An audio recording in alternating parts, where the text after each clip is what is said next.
Hello दोस्तों, स्वागत है आप सभी का हमारे चैनल हिस्ट्री ओनली में। दोस्तों एक बार फिर हम आप सभी के लिए लेकर आ गए हैं इंडियन आर्मी में डायरेक्ट रिक्रूटमेंट 2024 इन ग्रुप सी की जितनी भी पोस्ट हैं, अलग अलग पोस्ट है दोस्तों, उसका नोटिफिकेशन।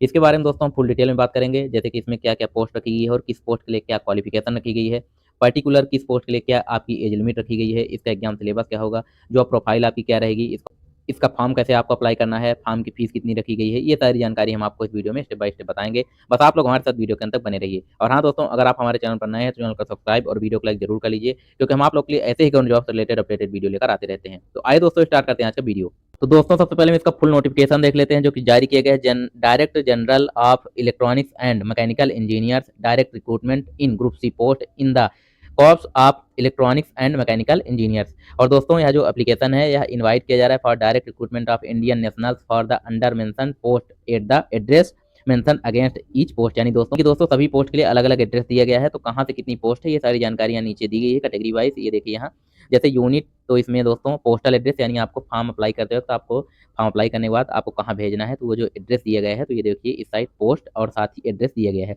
सबसे पहली जो पोस्ट है दोस्तों, मेरठ उत्तर प्रदेश का ये एड्रेस है। इसमें दोस्तों इलेक्ट्रीशियन हाईली स्किल्ड सेकंड के लिए पोस्ट रखी गई है। इसमें टोटल जो पोस्ट है एक जनरल कैटेगरी के लिए ही रखी गई है, केवल इसमें एक पोस्ट है। फिर दोस्तों आगरा उत्तर प्रदेश के लिए ये इसमें पोस्ट वाइज वैकेंसी बताई गई है और कैटेगरी वाइज भी। उसके बाद दोस्तों इसमें जबलपुर हो गया, न्यू दिल्ली, जबलपुर मध्य प्रदेश, और इसके अलावा आपको बीबी कैंट, श्रीनगर जम्मू कश्मीर, हर जगह के जो कैंट हैं और हर जगह की पोस्ट अलग अलग दी गई है। फिर दोस्तों कुक की भी पोस्ट रखी गई, लोअर डिवीजन क्लर्क की पोस्ट है, स्टोर कीपर की पोस्ट है, फायरमैन की पोस्ट है। ये सारी पोस्ट और इस साइड इनका एड्रेस भी दिया गया है, और यहीं आपको कैटेगरी वाइज पोस्ट भी दिया गया है। तो ये सारी जानकारी आपको यहाँ नीचे इसमें दी गई है। और दोस्तों अगर ये आपको पूरा देखना है तो हमारा जो टेलीग्राम चैनल है, जिसका लिंक आपको वीडियो के डिस्क्रिप्शन में मिल जाएगा, वहाँ से टेलीग्राम चैनल ज्वाइन करके आप ये पूरा पीडीएफ खुद देख सकते हैं, डाउनलोड कर सकते हैं, उसके बाद इसको पढ़ सकते हैं। आपको जहाँ से पोस्ट अप्लाई करना हो, जहाँ से आपको जिस पोस्ट के लिए अप्लाई करना हो, तो ये आप प्रॉपर देख सकते हैं। इसमें सभी वर्कशॉप दी गई हैं। उसके बाद दोस्तों इसमें एग्जामिनेशन सेंटर के बारे में बताया गया है, कहाँ कहाँ एग्जामिनेशन सेंटर रहेगा, किस यूनिट में कहाँ आपका एग्जामिनेशन सेंटर रहेगा, ये दिया गया है। सबसे पहले नेम ऑफ यूनिट्स दिया गया है, उसके बाद यहाँ एग्जामिनेशन सेंटर भी दिया गया है। उसके बाद दोस्तों इसमें एलिजिबिलिटी क्राइटेरिया दिया गया है, इसमें किस पोस्ट के लिए क्या एलिजिबिलिटी क्राइटेरिया मांगा गया है, यानी कि आपकी एजुकेशनल क्वालिफिकेशन क्या होनी चाहिए। तो देखिए मिनिमम एसेंशियल जो एजुकेशनल क्वालिफिकेशन है, तो ये इसमें दोस्तों दी गई है। सबसे पहली जो पोस्ट है फार्मासिस्ट की, तो इसमें आपके पास क्वालिफिकेशन की बात करें 10+2, दोस्तों 2 साल का डिप्लोमा, डिप्लोमा ऑफ फार्मेसी, या फिर 4 साल की जो फार्मेसी की डिग्री होती है, दो में से कुछ भी आपके पास एक होना चाहिए। और उसके साथ जो रजिस्ट्रेशन होता है काउंसिल से रजिस्ट्रेशन, वो भी आपके पास होना चाहिए। फिर अगली जो पोस्ट है इलेक्ट्रीशियन की, तो हाईली स्किल्ड, इसके लिए आपके पास 10+2 और साथ ही दोस्तों recognised industrial training institute in the responsive trade और ग्रेड के साथ आपका आईटीआई भी होना चाहिए। फिर दोस्तों टेलीकॉम मैकेनिक है, इसके लिए अलग क्वालिफिकेशन रखी गई है। इंजीनियरिंग वालों के लिए दोस्तों आपके पास 10+2 और साथ ही इंजीनियरिंग का डिप्लोमा या फिर आपके पास डिग्री होनी चाहिए। और इसके अलावा दोस्तों इसमें आगे ड्राफ्ट्समैन ग्रेड सेकंड है, स्टेनोग्राफर ग्रेड सेकंड है, इसके लिए आपके पास 10+2 और साथ ही स्किल टेस्ट होना चाहिए। फिर मशीनिस्ट स्किल्ड है, ये सब पोस्ट दिए गए हैं, और यहीं इनके जस्ट सामने ही आपको क्वालिफिकेशन भी रखी गई है। सभी के लिए पोस्ट के लिए अलग अलग क्वालिफिकेशन रखी गई है, तो ये आप लोग खुद देख सकते हैं। कुक की पोस्ट के लिए अलग है, बार बार पोस्ट भी है यहाँ दोस्तों, और डाटा एंट्री ऑपरेटर भी है, तो मल्टीटास्किंग स्टाफ भी है। तो ये सारी पोस्ट हैं और सारी डिटेल इसके बारे में, क्वालिफिकेशन यानी एजुकेशनल क्वालिफिकेशन आपको क्या है, तो ये सारा चीज़ यहाँ नीचे दिया गया है, उसके जस्ट सामने ही। फिर पे स्केल की बात करें दोस्तों, तो एज पर 7 सेंट्रल पे कमीशन के हिसाब से आपको पे स्केल भी यहाँ नीचे बताया गया है। जो पोस्ट सीरियल नंबर 2A है, इसमें दोस्तों जो मैट्रिक्स पे लेवल है आपका, लेवल 5 की पोस्ट है, तो 5200 से 20,200 रुपये, ग्रेड पे जो है 28,000 के करीब रहेगा। तो ये इसमें आपका पे स्केल की बात हो गई। फिर एज लिमिट की बात की गई दोस्तों, तो मिनिमम जो एज है इसमें 18 साल होनी चाहिए और मैक्सिमम जो एज है 25 साल रखी गई है। तो इसमें फायर इंजन ड्राइवर की जो पोस्ट है उसमें मैक्सिमम एज 30 साल रखी गई है। और साथ ही दोस्तों इसमें एज रिलैक्सेशन भी दिया जाएगा, जैसे कि इसमें दिया गया है ST SC जो कैंडिडेट्स हैं उनको 5 साल का एज में रिलैक्सेशन, OBC जो NCL कैंडिडेट्स हैं उनको 3 साल का एज में रिलैक्सेशन, बाकी पर्सन विथ डिसेबिलिटी जो है यानी PWBD कैंडिडेट्स हैं उनको एज में रिलैक्सेशन, जनरल कैंडिडेट जो है उनको 10 साल, OBC के जो कैंडिडेट्स हैं उनको 13 साल, और ST SC जो कैंडिडेट्स हैं उनको 15 साल का एज में रिलैक्सेशन दिया जाएगा। फिर एक सर्विसमैन की बात करें तो इनको भी एज में रिलैक्सेशन जो कि इसमें दोस्तों दिया जाएगा। ये सारा चीज़ हो गया। डिपार्टमेंटल कैंडिडेट्स को भी एज में रिलैक्सेशन दिया जाएगा।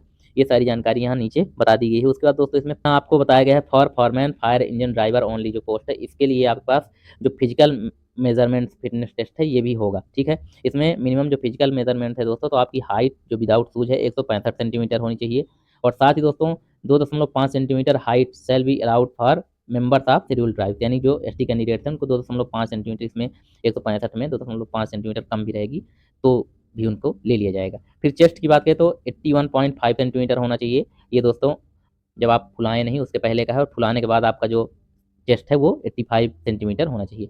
वेट की बात करें तो 50 केजी इसमें होना चाहिए, ठीक है। तो इसमें आगे फिटनेस एंड्योरेंस टेस्ट भी होगा आपका, जिसमें दोस्तों आपको 63.5 केजी वजन अपने ऊपर उठाकर 183 मीटर 96 सेकंड में लेके चलना है, दौड़ना है, ठीक है। उसके बाद इसमें दोस्तों clearing 2.7 metre wide reach landing on both feet, यानी दोस्तों लॉन्ग जंप इसमें रहेगी। और इसके अलावा आपकी जो क्लाइंबिंग है 3 मीटर की वो रहेगी, इसमें दोस्तों आपको चढ़ना है, ठीक है। फिर आपको इसको अप्लाई कैसे करना है, तो इसका जो फॉर्म है दोस्तों इसी पीडीएफ में नीचे आपको मिल जाएगा, और वहीं आपको पूरा फॉर्म भर के फिर आपको जो ऊपर हमने आपको बताया है उसी एड्रेस पे आपको भेजना है। भी हम आपको एक बार फिर से उसको बता देंगे। अप्लाई कैसे करना है, तो सबसे पहले कैंडिडेट को क्या करना है, प्रिस्क्राइब फॉर्मेट, जो फॉर्मेट दिया गया है उसी फॉर्मेट में आपको भरना है, अलॉन्ग विथ सेल्फ एड्रेस, यानी सेल्फ एड्रेस आपका जो इन्वेलप है, जो साइज है तो 10.5 सेंटीमीटर इंटू 25 सेंटीमीटर की होना चाहिए, विथ पोस्टल स्टाम्प, ₹5 का आपका पोस्टल स्टाम्प जिसमें रहना चाहिए, ठीक है दोस्तों। इसमें प्रॉपर सील्ड होनी चाहिए। फिर दोस्तों इसमें आगे क्या है कि आपको envelope to the address mentioned against the post applied, यानी through ordinary post candidates are requested to superscribe towards, यानी दोस्तों एप्लीकेशन फॉर द पोस्ट आप, यानी किस पोस्ट के लिए आप फॉर्म अप्लाई करेंगे, सबसे पहले आपको पोस्ट डालना है, उसके बाद आपको अपना एड्रेस वगैरह डालना है, ठीक है दोस्तों। उसके बाद इसमें आगे लास्ट डेट फॉर रिसिप्ट, जो लास्ट डेट है वो एप्लीकेशन 21 दिन, यानी 21 दिन तक आपका रहेगा। इस 21 दिन तक आपका जो फॉर्म है ये जब भेजेंगे तो उस एड्रेस पे पहुंच जाना चाहिए। और दोस्तों इसमें असम, मेघालय यानी 7 सिस्टर जो अपनी स्टेट्स हैं, उनमें अरुणाचल प्रदेश, इनको जो डेट है 28 दिन तक इनको दिया गया है टाइम, ठीक है। तब तक इनका फॉर्म पहुंच जाना चाहिए।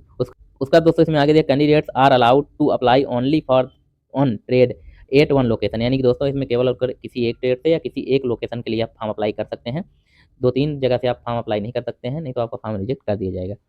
उसका दोस्तों इसमें आगे इंपॉर्टेंट एस्पेक्ट्स दिया गया है। तो सबसे पहली बात इसमें दोस्तों ये है कि शॉर्ट लिस्ट जो कैंडिडेट किए जाएंगे उनको परसेंटेज बेस पे किया जाएगा।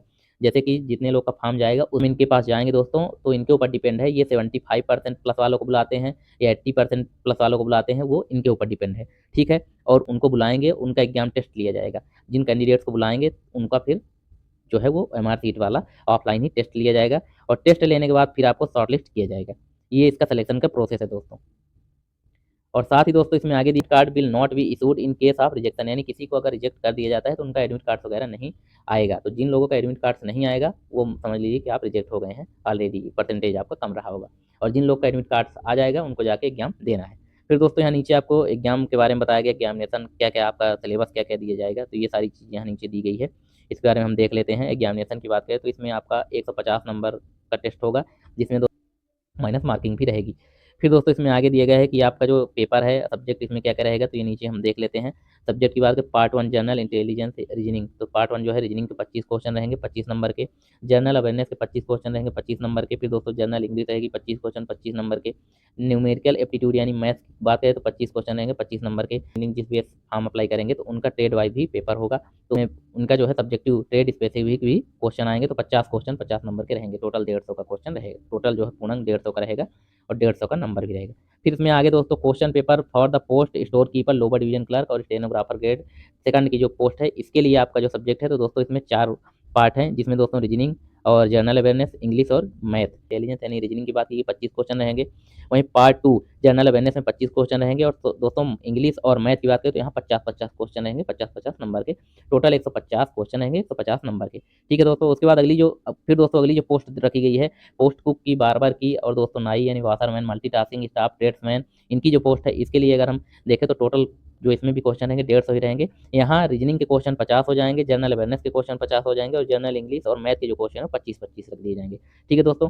इस प्रकार से ये टोटल आपका सिलेबस हो गया, किस पोस्ट के लिए किस पोस्ट के लिए क्या सिलेबस ही हमने आपको बता दिया। फिर दोस्तों date and place written examination for each state will be intimated through admit card, यानी आपको एडमिट कार्ड में मेंशन किया जाएगा कहाँ आपका एग्जाम होगा और कब होगा। उसका दोस्तों इसमें आगे दिया गया है कि अगर आप कैंडिडेट को जिनको शॉर्टलिस्ट किया जाएगा एग्जाम देने के बाद, जो लोग पास हो जाएंगे, तो फिर इसमें दोस्तों आपको डीबी के टाइम जो आप डॉक्यूमेंट वेरिफिकेशन होगा तब आपको अपना 10th की मार्कशीट, ओरिजिनल सर्टिफिकेट क्या क्या लेके जाना है यहाँ देखिए दिया गया है। 10th की मार्कशीट जो कि दोस्तों डेट ऑफ बर्थ के लिए आधार कार्ड है, और साथ ही दोस्तों marksheet the educational qualification mention against post, जिस पोस्ट के लिए आप अप्लाई करेंगे उसमें अगर जैसे आईटीआई वाले हैं तो आईटीआई के सारे सेमेस्टर की मार्कशीट, अपना ओरिजिनल मार्कशीट, और इंजीनियरिंग बेस पे है तो वो सारे डॉक्यूमेंट आपको लेके जाने हैं। फिर इसके अलावा any certificate for the desirable qualification, अगर आपके पास कोई अदर क्वालिफिकेशन इसमें मांगी गई है तो वो भी आपका सर्टिफिकेट होना चाहिए। एसटी एससी ओबीसी जिस भी कैटेगरी से आपका ने फॉर्म अप्लाई किया है उसका आपके पास सर्टिफिकेट होना चाहिए। फिर दोस्तों फिजिकली अगर पीडब्ल्यूबीडी कैंडिडेट हैं तो हैंडीकैप उसका आपके पास सर्टिफिकेट होना चाहिए। फिर दोस्तों discharge certificate in case of ex serviceman है तो उसका डिस्चार्ज का सर्टिफिकेट होना चाहिए। एनओसी अगर आप किसी गवर्नमेंट संस्था में कार्यरत काम कर रहे थे तो उसका एनओसी आपके पास होना चाहिए।